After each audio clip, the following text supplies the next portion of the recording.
A special festival is taking place in the West this weekend to commemorate an Anglo-Saxon ruler who helped to put Gloucester on the map. Aethelflaed of Mercia was the daughter of Alfred the Great, who died 1,100 years ago. Well, she led the fight back against the invading Vikings, but also changed the city's fortunes. Our Gloucestershire reporter, Steve Nibbs, is at one special site for us now. Steve. Yeah, thanks a lot, Seb. This is St Oswald's Priory, looking glorious in the evening sunshine, a real legacy of Lady Aethelflaed of Mercia, and this is where she's buried as well. And as you've said, she's a bit overshadowed by her dad, Alfred the Great, in the history books, but she was a real warrior, a great diplomat, and as somebody once said, the greatest queen that England never had. I've been finding out more about her from Janina Ramirez, the cultural historian and broadcaster. This is sacred territory. We're in the presence of saintly royalty. And somewhere under here, Aethelflaed is buried in a chamber along with her husband and the remains of the saintly King Oswald.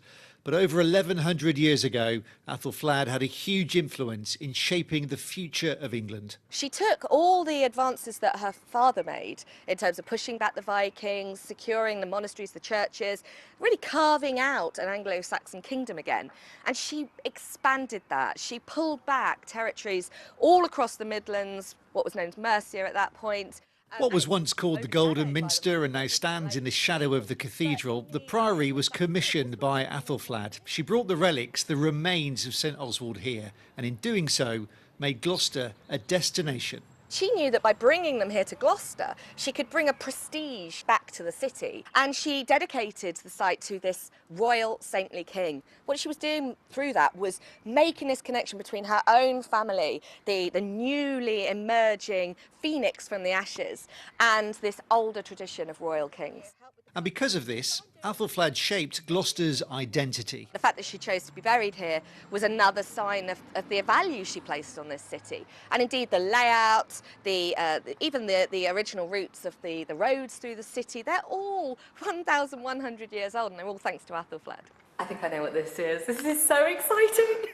Can you tell Janina's in her element? Because this is thought to be Aethelflaed's gravestone. It's one of many items at a new exhibition at the city's museum, all part of this weekend's festival. But Andy, the city archaeologist, also had another surprise for us. It's basically the lining for the church bell at St Oswald's. And what's really extraordinary is this. This is an Alpha and Omega symbol, the Christian symbol for God, the first and the last. Nina, you're almost speechless.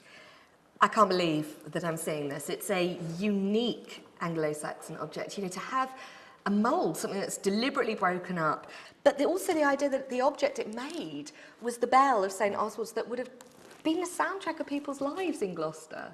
And it's just one small part of the legacy of Gloucester's warrior queen. Amazing story, isn't it?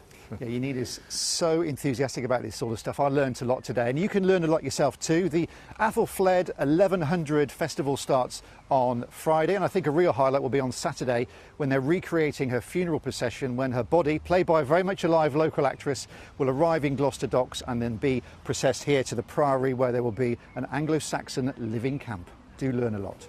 Yeah, we have. We've learned a great deal. Thank you very much for that, Steve. Gloucester is amazing, though, isn't it? Yes.